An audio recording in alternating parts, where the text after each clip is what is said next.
And today we have Luisa Yeng from Heroes Headquarters, the co-founder of the company Heroes Headquarters. And I have written a lot of stuff in my notebook, my laptop here that I'm really keen and interested to ask you about. But I thought I'd start in this manner here, this question that I'm really, really curious about. So when I first met you in a party last year, when we thought the pandemic was somewhat in control at Grace's house, one thing that I really, really admire about you is how the word is sekmok, how sekmok your daughter is in being the leader among the 3 or 4 kids that were present in Grace's house.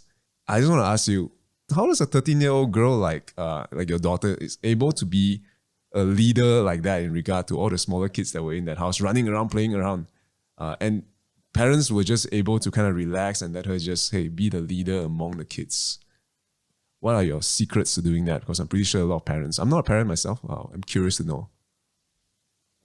The word that you said was sekmok, is it? Yes. What was that? Is that Oh, okay, sekmok is a Cantonese word for like a Cantonese sekmok, is it? Correct. Okay. So, wow, first thanks so much for observing that. It brings me a lot of joy to hear, that somebody thought of that on this, as a third party view.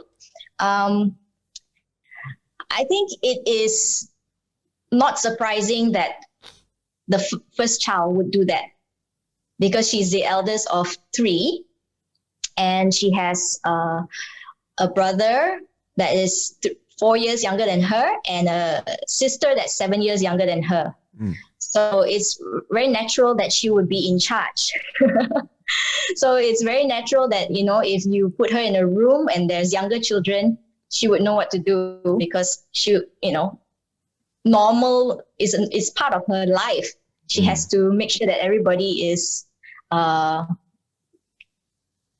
entertained, or, they are performing or behaving well, Natural or, leader. whatever it is. Yeah, it's just natural. Usually when it's the first child, that happens. Well, I'm just curious, right? Was there any intention to make her a leader like that though? Because I mean, I am a first child.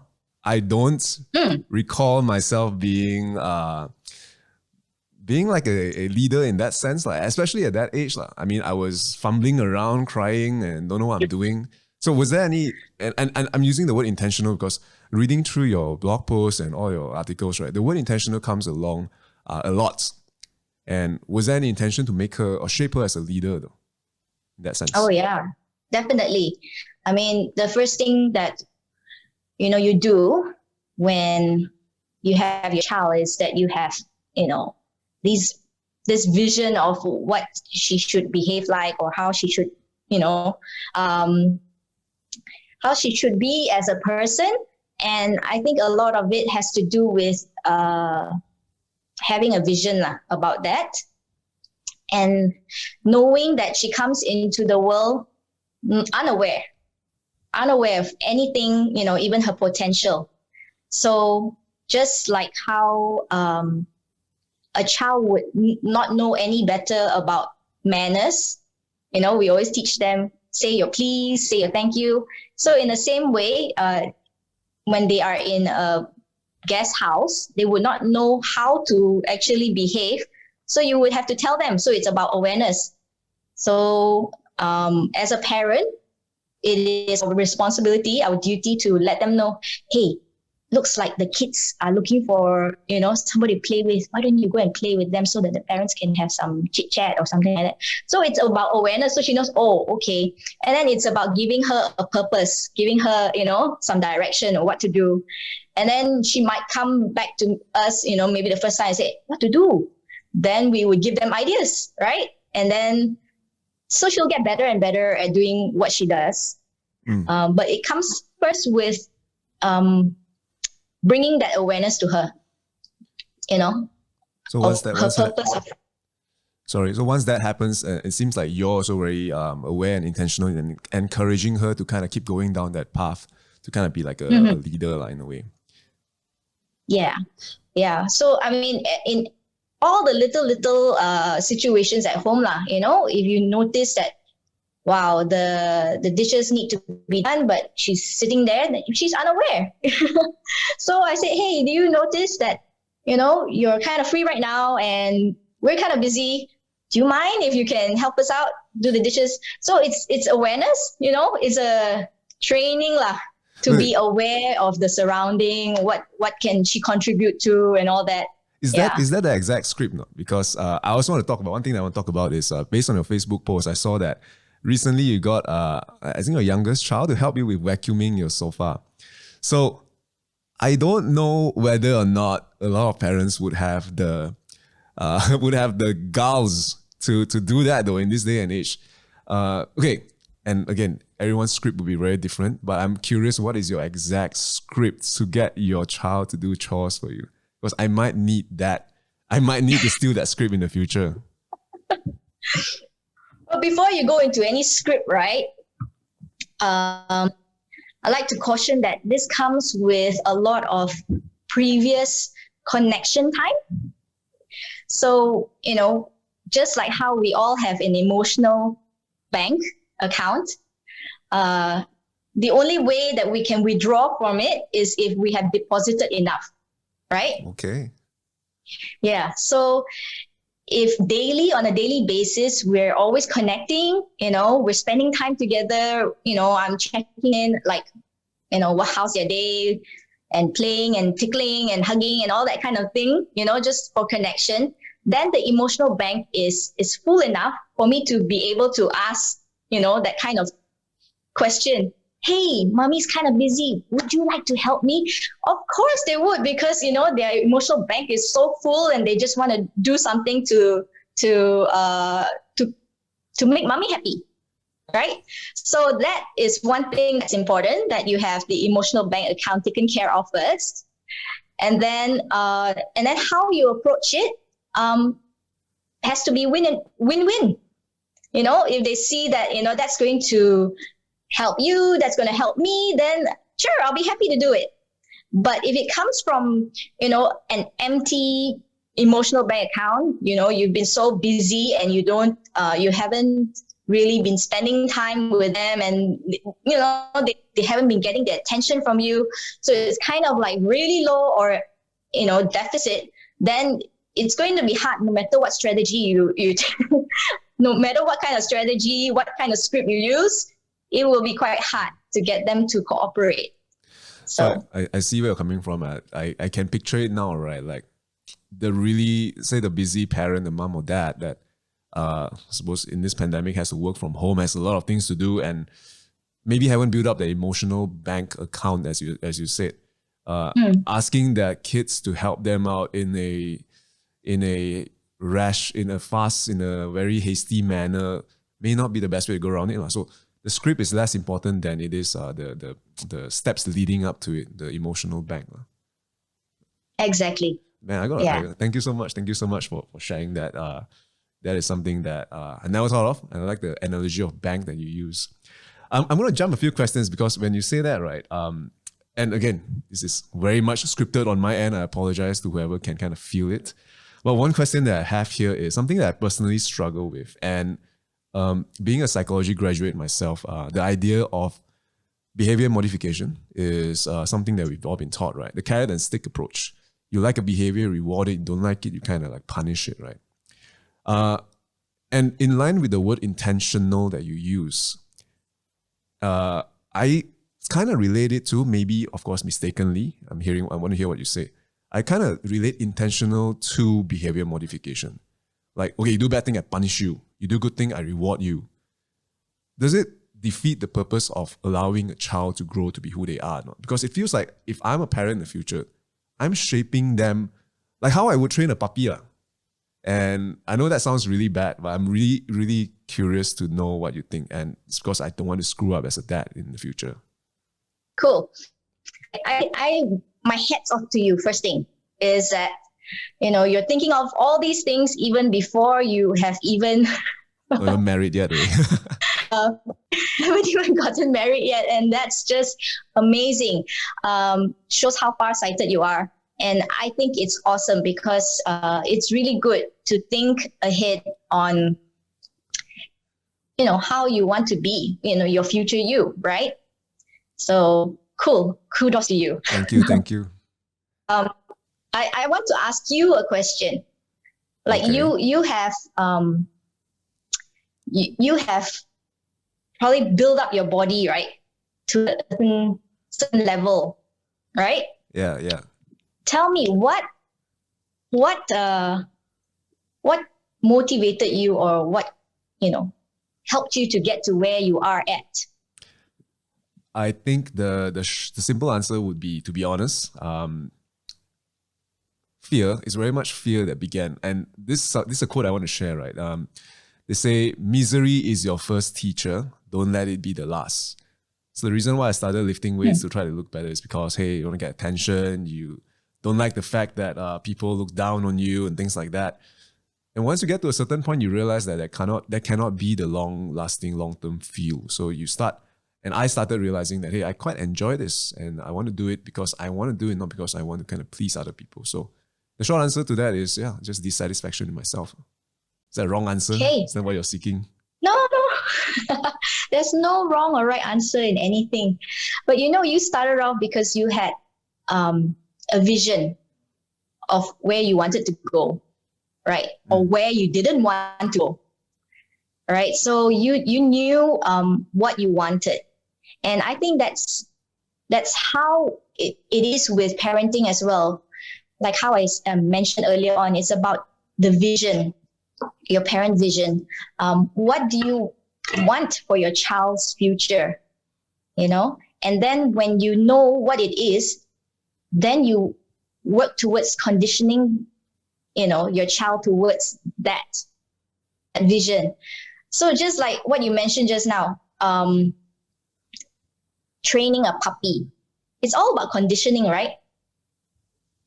Yeah, when you want them to be able to know how to sit, then you give them a treat, and then they understand, oh, if they say this word, and if I do what they say, then I get a treat, right? So I think similarly, for raising children, it's also conditioning, right?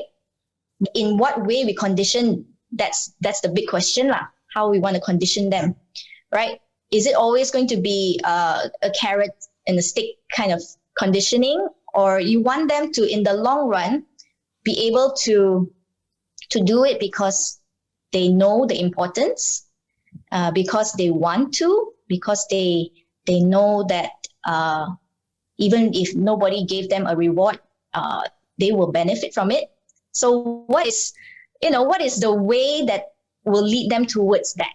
Yeah, how do you make them so sick mok? So I think that a lot of it has to do with setting the atmosphere in your home. Setting the atmosphere and putting the boundaries in place. And after you've done that, it just happens. So if your atmosphere is all about, I'm doing this because I love you. Because I love you, I want you to be happy. I don't want you to be cranky. Because I love you, you need to sleep, at this certain time. Because I love you, these devices will not be too good for you if you spend too much time on it. Because I love you, so the atmosphere is because of love. Because, I want what's best for you and I'm on your side. Then the boundaries is really putting the rules and structure in place so that they know what, is the limit that they can go. Because, as you know, little children, they don't know how long is long, right? How bad is bad. How, dangerous is dangerous, So we have to put the limits there for them. And we have to start with their age and their stage. So the older they get, then we widen it up, the limits. We give them bigger limits so that they understand, so that they learn responsibility. So it's very simple. You want them to, your vision is for them to be a responsible employee in the future workforce. You don't always do things for them. You help them to find the best way to do a certain thing, and you basically coach them so that it's not that they will always come back to you, but they will be able to do it on them, by themselves in the long run. So you want to raise a child according to your vision. It's very simple. The formula is A, B, C, and then D will just happen, the discipline to do it. So A would be the atmosphere, setting the right atmosphere. B, putting the boundaries in place. C, having the right kind of communication, connection. And then D will just happen. They will have the discipline to do what they are supposed to do, the right thing to do. Yeah, and they will know what they need to do. Okay. Atmosphere, boundaries, communication, and then discipline will happen. Yeah. When you say that, I feel like one thing that good teachers or great courses teach you is to give you a very easy framework to remember and recall. And when you say that, I feel like when you say as they age, you give them more freedom, what comes to mind to me is a reverse triangle. As someone grows older, you can see through the camera, the triangle goes from a very small base at the bottom to a very wide base at the top. As one child grows older, the freedom that they get, that they earn through maybe not just age, through maybe showcasing to the parents that they're responsible, just grows. So that and the ABCD are two models that I will take to heart. Thank you so much. And this segues to another question that I want to ask, right? And I realized recently one of the posts that you guys written down on your Facebook is the fact that you encourage parents, husband and wives, to have date nights in this pandemic. Although it's something that can only be done at home now. And this echoes one thing that I heard from a client of mine. And she says, and I respect her because I think she brought up her kids to be fine people, and they're around my age, right? So I just, by passing, asked her what's the secret. She said that ultimately in this whole family, they have always prioritized themselves. It's a very selfish sounding thing. The husband and wife prioritize themselves, prioritize their marriage, their relationship. And they said that ultimately that is the most important thing for a child. And also one thing that you've written down is don't be afraid to show PDA in front of your kids, with your spouse. I remember reading that in one of your posts. Well, what do you think about this? Because it feels to me like whenever someone has a child, at least in some of the social circles that I see, the child becomes the center of their life. The child becomes their life. I mean, they lose themselves, they lose their marriage, their partner. Not so much the marriage. They lose who their identity are.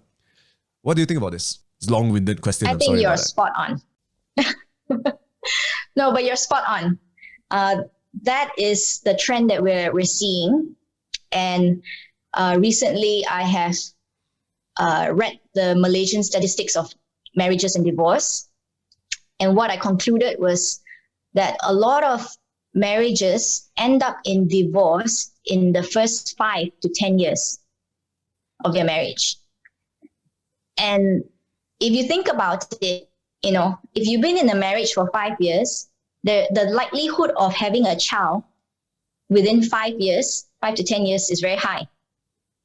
Yeah. And so it's just very sad to think about it that, these are probably families that already have children, that have, children involved, and they are, moving towards the direction of divorce. And that just breaks my heart, right? So what I would like people to know, even before they go into a marriage, is that your marriage is really, really important. For a few years, before you even have your children, spend time knowing each other. Spend time with each other and do the things that will build both your relationship up, build your trust in each other, build your understanding of each other. And that can happen when you have deep conversations, you know? So a lot of times people don't really know how to have deep conversations because maybe it's the upbringing. Like, honestly, from my upbringing, I didn't know how to have deep conversations. So when my husband tried to, have a chat with me and ask me my opinion about things, right? I find it so difficult. I find it like, it's like a big chore for me to talk to him, So I'm like, and then, I'm thinking of other things, like my next task or what's my next meal and, that kind of thing. But when he asks me things like, what do I think about a certain issue? Then I'll be like, got to think. But you know what? I've discovered that if I did put in some effort, our conversations are richer. And, it took me more than 10 years to learn how to have a deeper conversation with him. And I am so grateful because he was so patient, so patient to wait for me. He'll say things like, are you thinking? Or are you, have you moved on to your next thought already? Are you going to reply me? And then I'll be like, oh, yeah. So it took some time for me to realize that,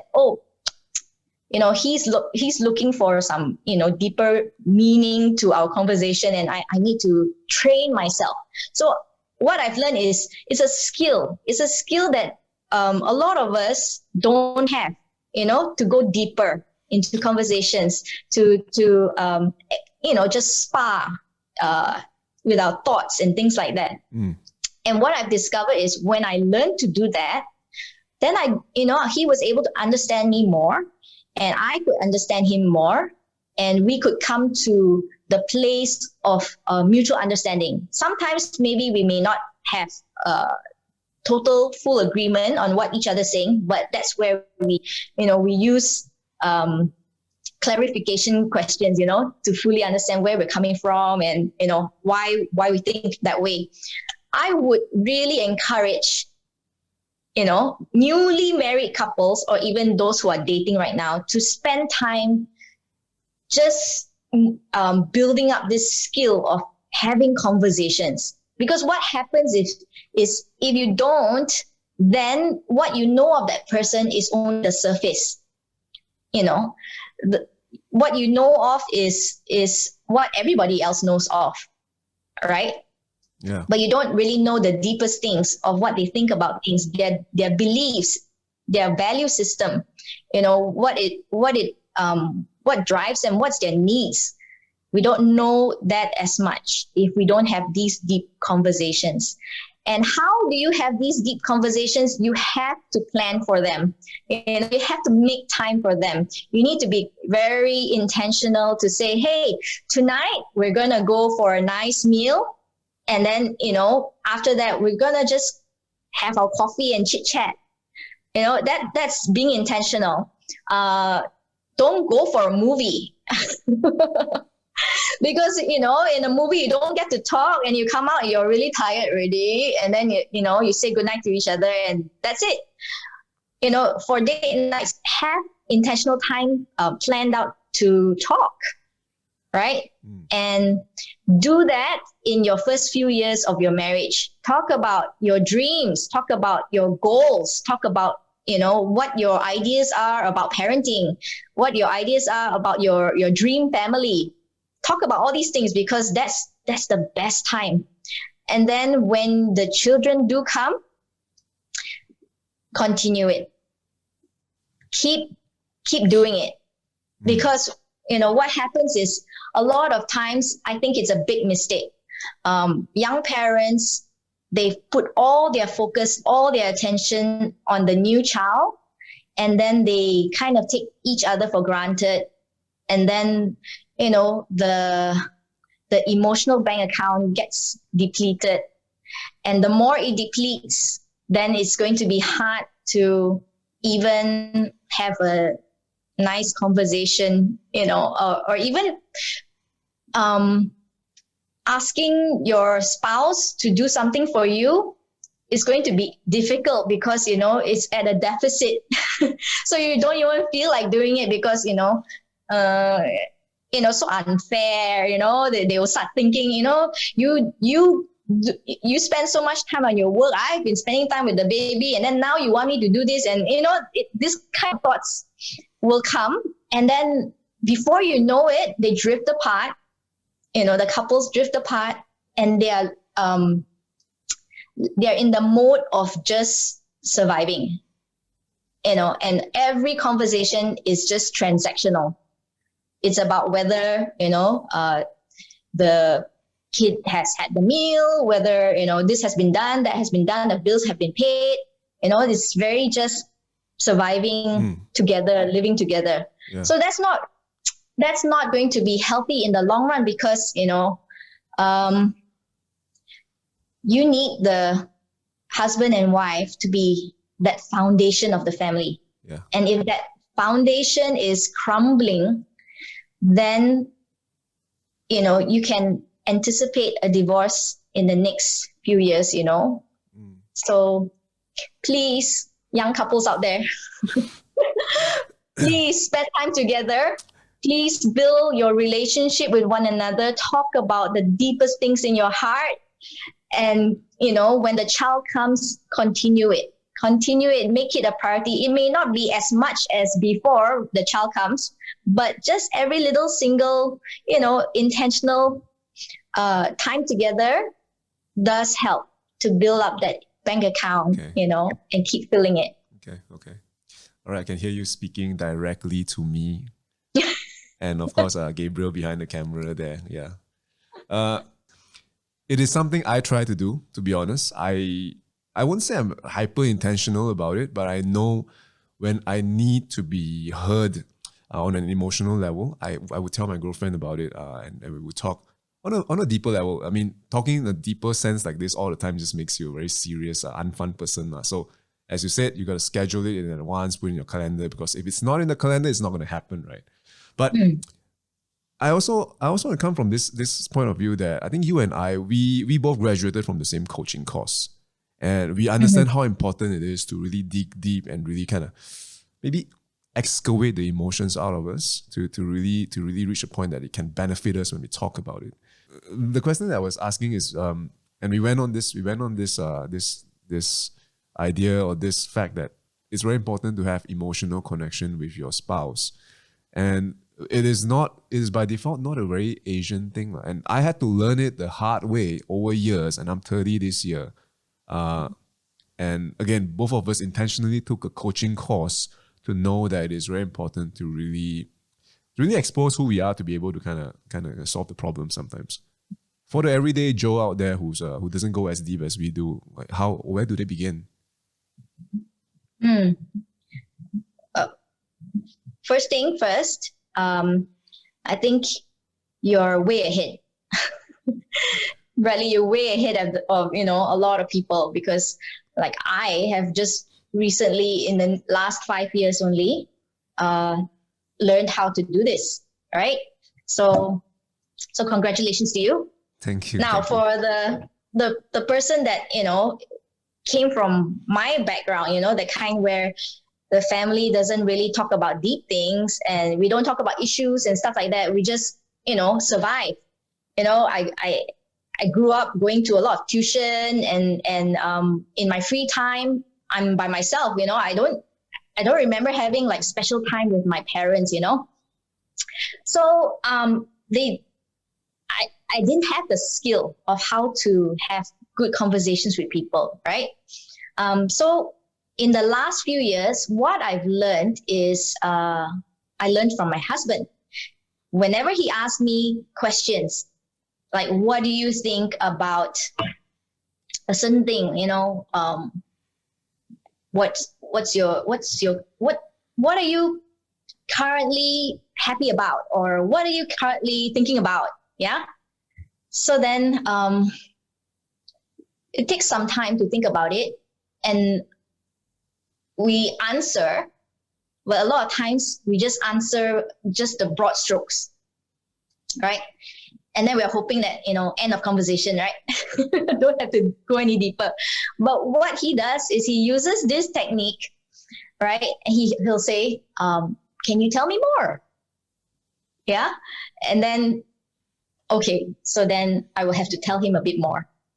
Yeah. Then he'll ask, can you explain a little bit? Can you explain what that means? Then, okay, I have to explain a bit. So it's like kind of chunking down. And then sometimes he'll say, can you describe it? Can you describe what this, looks like to you? So that is the tool that he uses, to help the conversation go deeper and further. Yeah. So this is something that he teaches. It's called Mr. Tad. Mr. Tag. Mr. Tad, tell me more, explain to me, and describe. Okay. I'm going to write it down here, by the way. So Mr. Tad has become a very good friend of ours. And sometimes we use Mr. Tad, in our conversations with our children. So when they come into the car, a lot of parents may not have very good conversations with their children simply because it's the questioning. They ask, how was your day? So it's very close-ended. It says, oh, good, bad, and then end of conversation, right? Yeah. Did you have a good day? So it's either yes or no, right? But if you wanted to have a deeper conversation, then you would ask, open-ended questions like, so what was, the most interesting part of your day at school today? So then they would have to think, oh, it's the most interesting. So then they would think, oh, yeah, my friend, she threw up in school or something. Oh, what happened? Can you tell me more? Then they will describe what happened, and and then your conversation goes deeper. And then after that, they're really comfortable. Then they'll talk about, oh yeah, and then this friend did this, and then the teacher said this, and da da da da da da da. So if you wanted to have good conversations with your children, use Mr. Tad. Okay. Tell me more, explain, describe. TED. Yeah. Okay. Yeah. Right. It's a very good practical tip. Thank you so much. I want to go back to what you talked about earlier about couples getting to know each other more before getting married. And this reminds me of this conversation I had with a friend. I think he was in the midst of being divorced. He's probably 1 year older than me, 31. He got married very early. I think he got married about 24, 25. Early based on, I suppose, today's standards. Yep. And I think he had a child or two kids. So it's really sad, but I mean, my friends are all saying, oh, this guy got money, so can tahan, no problem. Of course, it's not ideal, nonetheless. But one thing he said to me, and it made me think, was the fact that he gave advice. He didn't share. He gave it advice. He said, bro, if you want to get married, don't get kids straight away. Enjoy first. Because, and this is his words, right? Because you lose a lot of freedom once you have the kids. And that is how he felt about it. And maybe this is where a personal fear is. I'm trembling talking about this because it's going to be live, right? Is the fact that, and I've always struggled with this, right? But during our coaching session, we talk about this sometimes. Like, would being married, having a child be the end of freedom for me? And I don't know if I echo the sentiment of a lot of millennials around my age, but it is something I think about.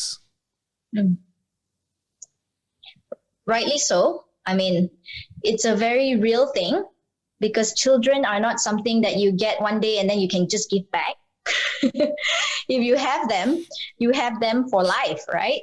So it's something big that you need to think about. But I guess one of the things that everyone needs to do on their own is to think about where do they want to, what is that vision of you know, their dream life at the end of like maybe 10 years, 20 years, 30 years. You know, what is it that you're looking forward to? Like at 50 years old, do you want to be chasing after a little kid? Or do you want to have, you know, conversations with your adult kid at that time? You know, what is it that you would rather? At that age, would you want to, you know, be without kids at that age? So it's a question that we have to ask ourselves. You know, what do we envision for ourselves at a certain age, right? Then only when we understand what we want, then we are able to accept it. And when we work backwards, then we realize that, hey, actually, it's not too early for me to have children, or it's still okay for me not to have children yet, or, you know, whatever it is. Yeah. So I think we need to think about what is it that we want for our future self, right? Because maybe having gotten married so early, like at 25 or 24, you might not have even thought of your future self at that time. You just did what was naturally progressive. Society right? tells us to do that. We blame society. Well, I mean, for the friend that, you know, got married early, it was just a natural progression, you know, from getting married to getting children, right? But what I've learned recently is, you know, our cognitive mind is only developed at 28, you know. I mean, that what science tells us, you know, that we are constantly, from the time we are born until the age of around 28. I mean, for some it might be earlier, for some it might still be later. Our cognitive brain is, you know, only fully developed at 28. Okay. Yeah. So, I mean, it makes sense that, you know, at that age, 25, they may not know what is it that they really wanted, right? In the future. So I think it's good to start thinking about it right now, Bradley, at your age.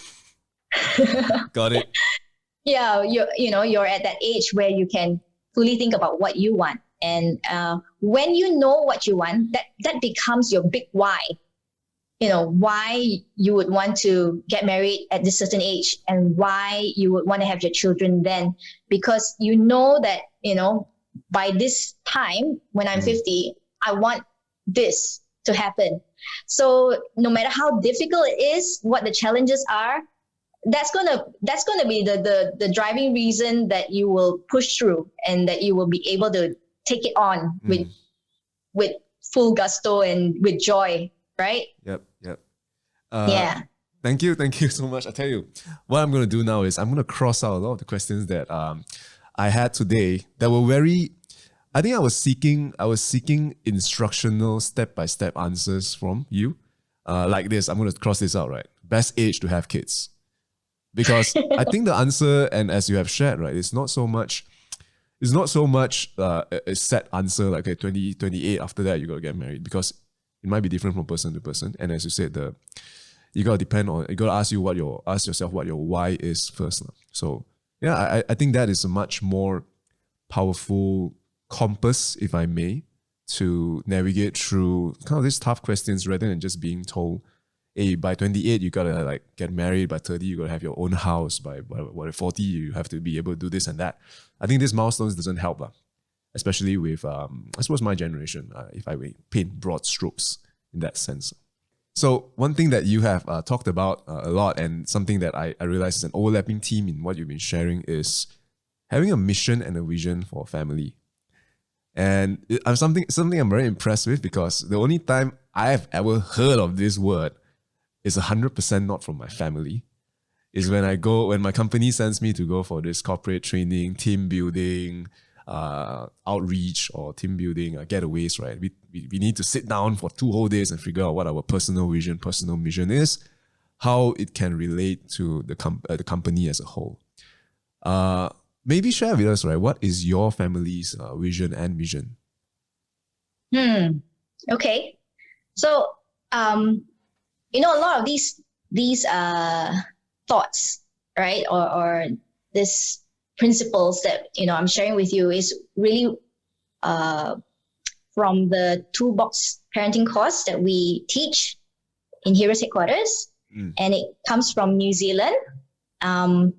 So we brought it in, and these are just ideas that we have never heard of in our culture. Yeah. And what we've discovered is it's not an ang mo thing, it doesn't it doesn't necessarily have to be an ang mo thing. It's something that we think that actually is a very important thing. Yeah. We need to think about these things because it will be our compass. It will be, the guiding light in which we will make our decisions. So what we've discovered is when we were exposed to this content in the toolbox, we were forced to think about it. What is our mission? What is our vision for our family? And, it makes so much sense because, like you said, the only time we are, exposed to this thing is when we are working on it for our company, right? For the corporate companies, right? They will always spend a lot of time, right? They will take 2 days, to think about it, or even months to agree as a company that this is our mission, this is our vision, and that will be the way that they will conduct their business. That will be the way that they will make their decisions, right? Based on what their mission, their vision is. And we spend so much effort and investment in that. And what about our families? Because our families are, equally or more important than the company, isn't it? Yeah. I mean, they are what we have with us for the rest of our lives. And if we wanted to move forward and be able to make good decisions and enjoy our lifetime together, what more we need to spend time, thinking about these things so that we can move forward and make the best decisions for our whole journey together as a family. So our mission as a family is to be igniters. So that is our mission. We want to ignite potential in the people that we come across. We want to ignite dreams. We want to ignite whatever it is, the hero within themselves. That's our mission as our family. And basically that's what we want to do as a family. So when we whatever activities that we do, like, coming into a party or whatever, we want to be that kind of person, to ignite, to encourage. Yeah, that's what we want to do. And then what we live by are 3 things, which is to pursue love, to pursue righteousness, and to shine. So whenever we, make any decisions, then we look at these 3 things and we say, does it help us to pursue love, righteousness, and it helps us to shine for God's glory? Then if it's yes, then okay, let's do it, right? Yeah. But if it's not right, whatever this decision it is, if it's not right, then no, we don't go ahead. So that's kind of like the way that we operate in our family. So the kids know that as well. Yeah, I was just going to say, the children know this. So when they want to do something that they're not supposed to, then I'll ask them a question. Is it the right thing to do? And then they will think about it and say, no. So what should you do? And then they'll know, okay, all right. Okay. So there's no questions about it because they understand the concept. Yeah. That's amazing, to be honest. And you said ignite. I think what you did at Grace's house with your daughter and how she acted and how you were as a parent, I think that ignited. I mean, the whole interest in this, me getting you on this podcast and digging deeper as to what it is and what it takes to be a better parent, a better boyfriend, a better husband in the future. So yeah, I think job well done. I think you guys are igniting within me that belief to have to work on myself to be a good parent. I want to segue to this question, which I'm also very curious about because, I mean, I learned about this, a lot of these things that I learned about just being more authentic, being more vulnerable in the past 2-3 years, right? And I won't say it's too late, but I mean, of course, if I can turn back time, I wish to be a little bit more aware about these things much earlier. And one story I want to share is I have this friend who's way older than me, easily 10 years beyond me in my age. And in his words, I think he said he suffered a lot of, was it trauma? Trauma may be the right word, trauma. And he said that he's aware enough to say that in order to change, I have to change myself. So one very beautiful thing that he did was the fact that he went home one day. He doesn't go home often. I think he lives all the way outside in the Grace of Milan. And he went home and he went over and straight away hugged his mom and dad, which he hasn't done for years. And I applaud that. And thinking about doing that now gives me goosebumps because it's such a cheesy thing to do. But he said that, and one thing he said that made me really, really think deep through this, he said, I'm not doing it for anyone, I'm doing it for myself. He says, I really needed it because I've never actually gotten it. And I suppose the question that I want to ask you would be, how has being a mom, being a parent, and seeing different parenting through the program that you offer change your relationship with your mom and dad, your parents? Well, I really like that story that you just told me about your friend. Truly, it begins with us. You know, what we want to see happen begins with us. I think I come from a family that I think, from, this conversation is a very typical Asian family. Yeah. They provided very well for me. I'm grateful for that. But at the same time, I don't really remember special occasions, I don't really remember special moments spent together. And I always felt like there needs to be something more. And before I even became a parent, I was convicted by a memory verse, a Bible verse that said that by this shall all men know that you are my disciple if you have love for one another. So because of the love of God for me, the love of Christ for me, that he would sacrifice everything, and die on the cross for me. That's the kind of love I need to have for my family. That's the kind of love I need to have for everyone. And so even though there were a lot of things that happened between my father and my mother, and they were separated and my father didn't live with us, but I felt like I really needed to reach out and just show him love. So what I did was I called him, I wrote him letters, and it was very difficult, because he's the typical Asian father that just doesn't know how to have conversation, right? So I would say like, how are you? And then he'd be like, okay.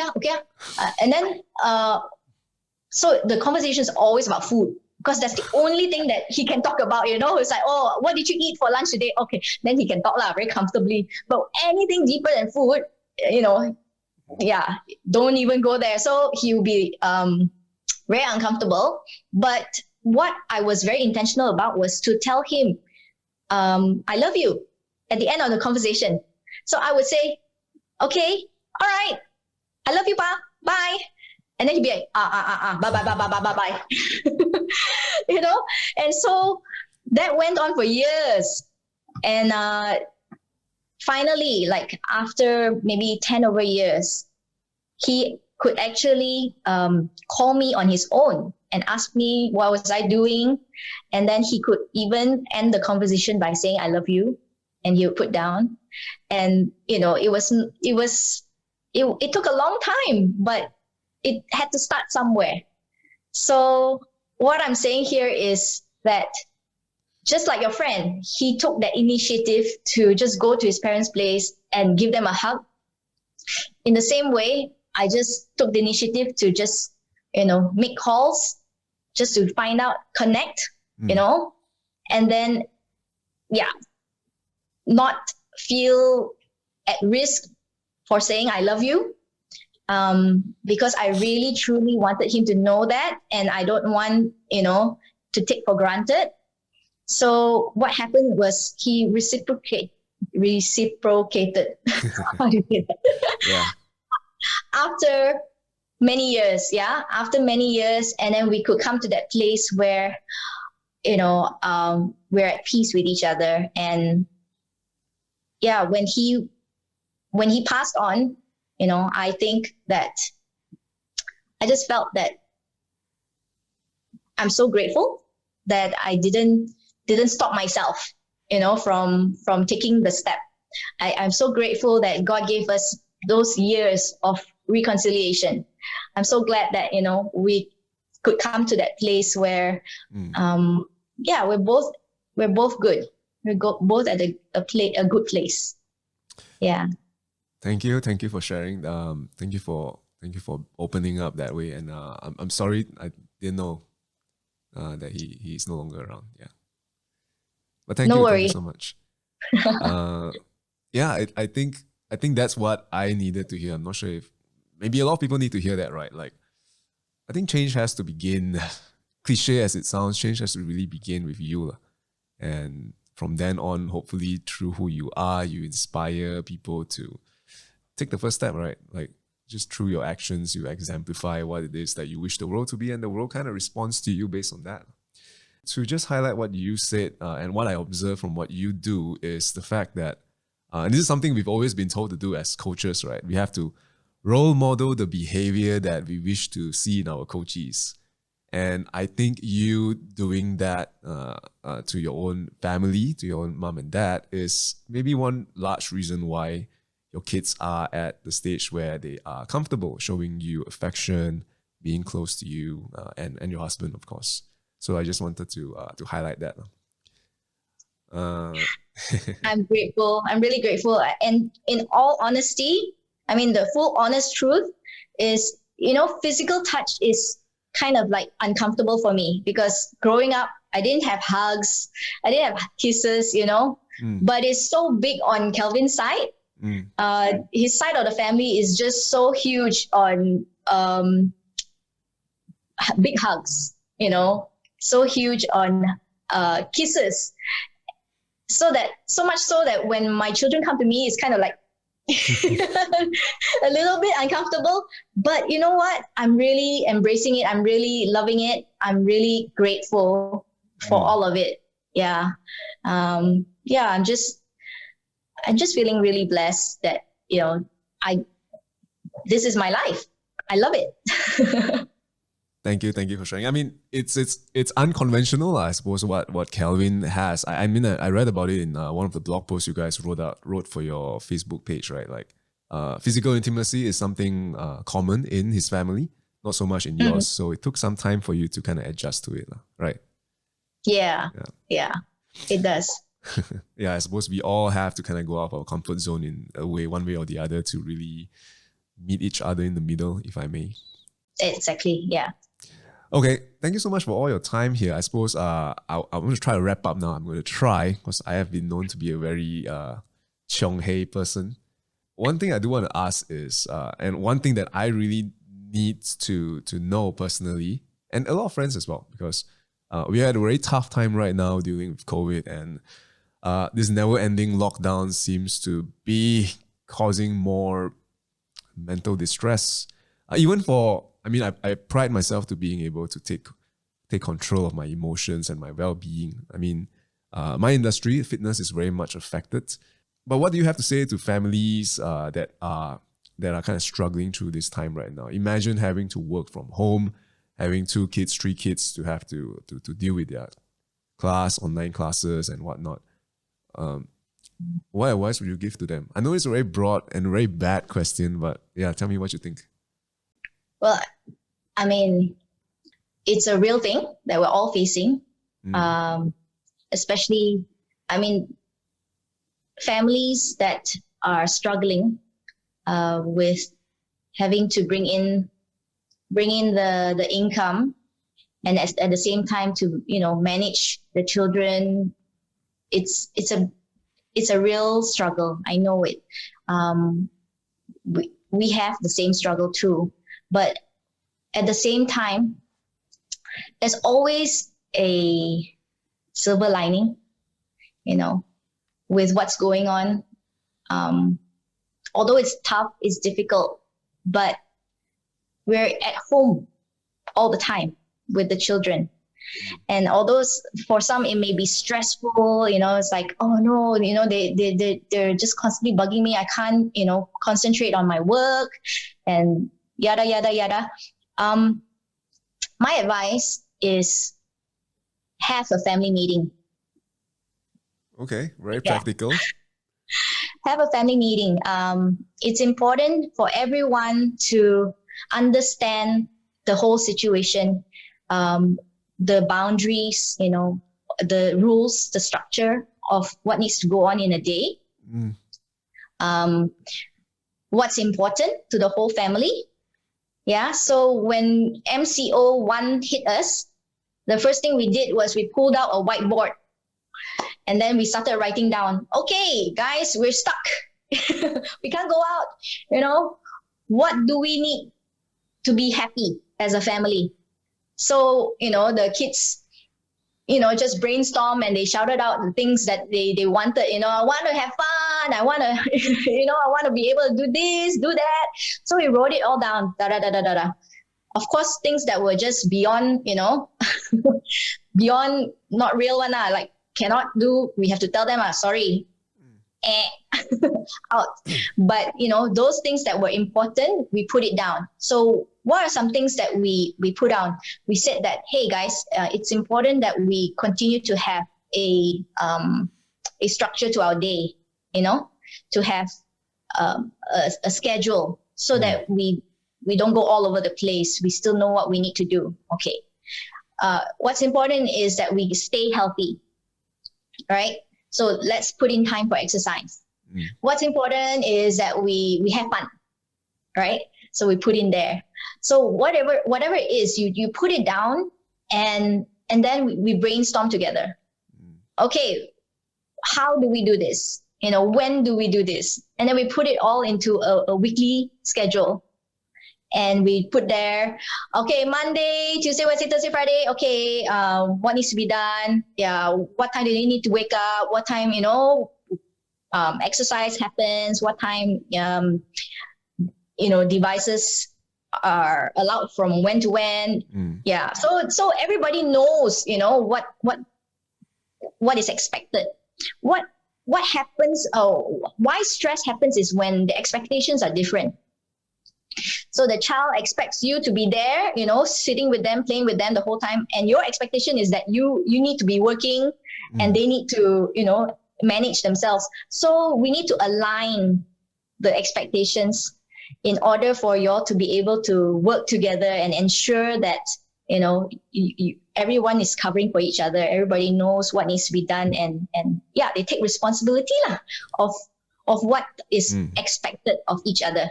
Is this a daily meeting that you guys do? No. We don't. We set one and then we all work towards it, the whole time. So like in MCO, we had this thing. And then in MCO 2, we thought about it, said, do we need to bring out? Then we figured out, hey, we're pretty good already. Everybody knows what to do already. So don't need. So if we find that things are out of whack again, then hey, let's gather. Let's meet together. But we do meet together once a week as our family ritual. Okay. Yeah. Yeah, so we meet every Monday nights, and we take turns to lead in a song, a game, and then we have a lesson, a Bible lesson. Yeah, and so we take turns lah. Okay. Yeah, no matter how young, they can still do it.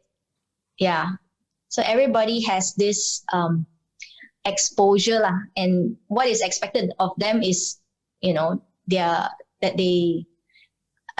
there's no high expectations because they're children, and we use it as learning experiences for them to get better lah. And what happens is just beautiful, because you didn't realize that, wow, they have so much potential, they are so capable, wow, so that's the beautiful thing that happens every Monday. Yeah, and then we have a lot of fun doing it together, and that's the key. We need to make it fun, not a chore. This reminds me of the latest post you guys had on your Facebook, right? I think there was a treasure hunt. I'm pretty sure it's not your idea. I'm pretty sure it's one of your kids who came up with that idea for Calvin to go around the house and find stuff based on the clues that is given. Yeah. Yeah, I mean, that is just one of those joys, the joys of parenthood, where you don't expect it and it comes, and you sit back and you realize that, wow, these years of just doing random things with them, they're connecting the dots inside, and then they are capable of making use of what they know and using it to make someone's day. So right now, honestly, when it comes to people's birthdays, I'll just say that so-and-so's birthday is coming. You know what? It's become like this habit of theirs that they want to do something for that person. So without me telling them, they would go and do a card, or they would paint something, or it's just, it's inbuilt already in them. And I just think that is so nice, that they would have the ability and as well as the thought, the heart behind. Yeah. So like recently on Mother's Day, my daughter came to me and said, "Mommy, I wrote you a song." I'm like, wow. So she said, come. So I sat by the piano and she wrote, she sang me the song. She played the piano and sang me a song. And I'm thinking to myself, I'm so blessed. I'm so blessed, because, you don't need to tell them to do these things. They just know what to do, and they do it. Yeah. So you just set the standard really, really high for future parents, man. Not everyone wants to kind of achieve that now. No pressure. Thank you so much for sharing. I think I need to just say this from the very onset. Every family is unique. Okay? There's no way that there is a perfect family. There's no such thing as a perfect family. You are perfect for your family. And what you envision for your family, that's what you'll do, right? So for a family that just love the outdoors, that's their perfect family. If they're always going out and doing the camping stuff and doing all that, that's perfect for their family. For the family that I don't know, they just love singing together, a night of karaoke, a night of just hanging around the piano, that's a perfect night for them. So every family is unique, and what we want to do is be intentional to make it the family that you want your family to be. Yeah, that's what I want to say.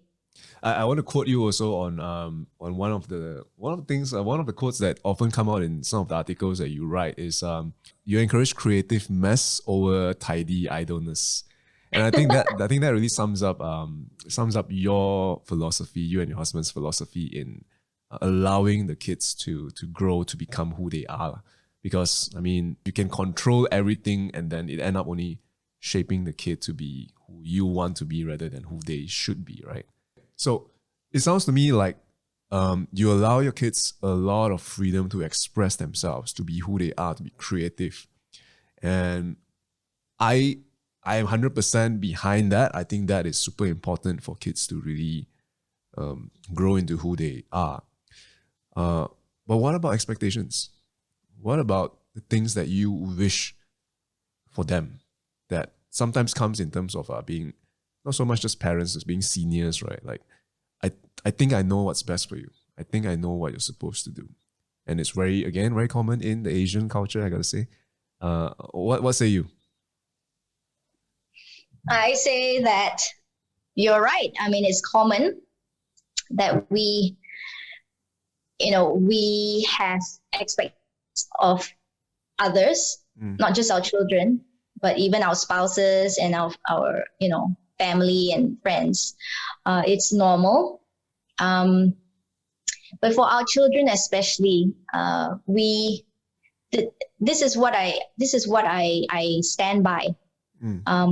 That my children are a gift from God. Yeah, and I'm just a steward. I'm just a steward of the children that He gives me. I'm a shepherd, means I can lead them and guide them to where the green pastures are, where the water is. I can lead them. But I'm just a steward. So as long as, they are in my care, I'll do what I can to ensure that they meet their full potential and whatsoever it is. But I cannot force them. I cannot impose on them. They could be just like seeds given, right? Seeds. We don't know whether they're going to be pumpkin or they're going to be, lady's finger, or they're going to be durian. We don't know, but only God knows. Yeah, and God knows their fullest potential. God knows the purpose that He has for each one of them. And so I don't want to be pressured to shape them into a durian because maybe that's not what God wanted them to be, But what I know I can that's within my control is the character. The things that I can put in place to ensure that their character is molded. I want to talk about the 4 C's. The 4 C's that are important for them. Ensuring that their character is in place, ensuring that they have good communication skills, they know how to connect with people, ensuring that they have creativity, and ensuring that they have the coordination to do things. So as parents, these are the things that are within my control. I can send them for activities that, help build character, or, I can give them chores that will help them build character. I can, in terms of creativity, along with their interests, help to, direct them towards their interests. It could be music, it could be arts, it could be, building stuff, coding, whatever it is. I could guide them along the ways. When it comes to, what was that other thing? Communication? Yeah. So ensuring that, I role model good communication skills, making sure that tone, body language is, the role modeling all this to them. Also giving them opportunities to go to debate class or, public speaking class that will help them to shape their thoughts, form their thoughts and shape their sentences or whatsoever. Those are things within my control. And then for coordination, we think that is important as well because, they need to know how to move their body. Okay. Move their body and be confident.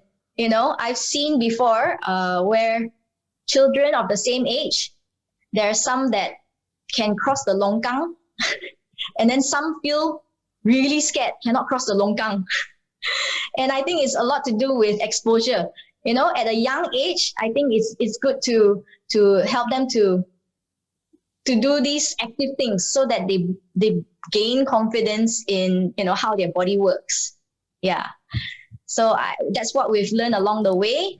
And if you're asking, like, what are the things that I should enroll my kids in, think about these 4 C's. Okay. Yeah. One of the questions I asked you through WhatsApp, right? Yeah. Music class versus taekwondo class versus literature class. Okay. Yeah. It's a good guide, the 4 C's. Yeah. So it's creativity, communication, coordination, and I'm missing one out. Character. Okay. And character comes very much from who they can role model in terms of their parents. Is it safe to say? That, as well as, just in any situation, using that as the learning, teachable moment, as parents. Yeah. Okay. This reminds me of one quote that they say, and maybe your kids are not at that age where they are exposed to a lot of different people yet. Maybe teenage would be, maybe I can interview you after one of your eldest daughter reaches teenage stage, and then we'll have very, very different topics to talk about, right? But this quote goes, you are the average of the 5 people you spend the most time with. And I think, you hear stories about like excellent students hanging out with the wrong crowd, and then after that just falling into a spiral of negativity, doing bad things and all that. Yeah, side tangent. I'm sorry. something that my brain does just goes all around the place. We've gone through all the techniques today. We've gone through the 4 C's. We've gone through the ABCD, Mr. Ted. These are all the things that we can expect to get from the Heroes Headquarters program, right? Yes. Okay. A lot of these principles that I'm teaching are from the toolbox course that we run. It's an 8 weeks course with parents, and just to go through the A will take 2 hours, and even the 2 hours we feel like it's not enough. So for each A, B, C, D, we spend 2 hours for all of these, and then we put it all together, and then we also do a parent coaching session with the parents that come and join us on the course. A lot of these things we share is because of the content that we go through, as well as also our experience as parents. And what we try to do is to whatever that we're trying to bring awareness to the community around us. We try to write it in our articles, in our posts. Yeah. And we do it in those short little events that we have, like a father and son camp. Yeah, I saw that. Or even the leadership camps, the YOLO Girls Adventure Camp. What we try to do is we bring awareness to them about all these things that are really important in life, and that they should take time to think about. Yeah, and then from there we try to have building programs, and Toolbox is one of the building programs. Yeah, and then after that we try to we're working towards continuous learning. So we're gonna be launching a coaching service or coaching. Yeah, I saw that post. Yeah. So that's what we want to do. First, bring awareness, and then give them the tools to build their skills, and then to have continuous learning available to the community around us. Okay. And a lot of it is geared towards parents, I assume, and some like the father-daughter and the mother-son programs, specific to each individual or parent's needs. Yeah. Okay. I'm sorry. I'm putting words in your mouth now in terms of what Heroes Headquarters is, but yeah, I think you did a good job explaining it. And I would also encourage everyone, not because I'm paid to say this, but I have a very fun time reading through the posts that you guys share on Heroes Headquarters. I think it's again, it's not telling you exactly what to do as a parent, but you guys sharing your real life examples of what you guys go through. Even as program coordinators yourself, there are still days where, of course, you're not perfect, and you try your best, and just somehow the techniques that you guys teach, the programs that you guys teach, it just gets you back to how things are supposed to be. So yeah, I highly encourage people follow that Facebook page, Heroes Headquarters. Is that right? Yeah. Okay. Heroes Headquarters, Family Enrichment programs, I think. Okay. Now we include the links in. So, well, before we end this, I just want to ask you, is there anything else you would like to share? What else would you wish you could have been asked through this podcast today? Actually, you covered a whole lot. I mean, I just want to attribute all that, I've shared today back to the things that we've been teaching, in the Toolbox course, as well as, things that Kelvin teaches in his corporate programs as well. He's a corporate trainer. Yeah. So these are things that we feel are very helpful, and that we hope that it has helped you all when you heard it today. Yeah. Okay. I just want to thank you, Bradley, for giving me this opportunity to just speak to you. I mean, I think I really enjoyed this conversation very much, speaking about the things that are very dear and close to my heart. Family is something that both Kelvin and I feel are super essential. They are the basic unit of the whole world. Yeah, and it's the heart of everything. And if the heart is in trouble, then you will find that you will see trouble in schools, you will see trouble in the community, you will see trouble in organizations, and even the leadership of the country. So that's why we feel that it's so important that families are given a chance, to grow, given a chance to be prioritized, because it will affect everything. So marriages play that big role. And as the marriage is strong, parents will be strong. The children will be able to grow up as amazing leaders of the future. That is a beautiful way to end this podcast. Thank you so much for that epic monologue. Thank you so much. Thank you so much for your time. And you know what? Thank you so much for making me less nervous in this podcast. I think you did a great job really expressing who you are, expressing what the company is about, expressing your personal, your family's vision and mission. And I really applaud that. Something that I would have to re-listen to. And largely because there's a lot of fear. I mean, when I get married, when I get kids, I felt like I needed a playbook coming. I needed to take out a playbook from you coming out today. But I think what was really encouraging to hear from my end was the fact that, thank you so much for saying this, right? Everyone's perfect in their own way. And then there's really no right or wrong way per se to be a parent. I mean, we just need the vision and work towards that, have the principles in place, and you're going to be fine. Yeah. Okay. Having fear is not a bad thing. It's good because it causes you to, not slack and really want something bad enough to work towards it. So it's okay to be fearful. I know I read so much, in my first pregnancy. I never read so much in my whole entire life, but it's a good thing. And when we are, when we've done all that we can to prepare ourselves, you just leave it in God's hands, and God will take care of everything. Yeah. Thank you. Thank you so much for your time today, Luisa. Thank you, Bradley. It was my privilege, honestly. My pleasure. All right, so everyone do check out Heroes Headquarters on Facebook. Check it out, and there will be a lot of relevant links on that Facebook page. All right, I never know how to close this podcast, so I suppose, this is it. This is the podcast. Thank you. Bye-bye. See you.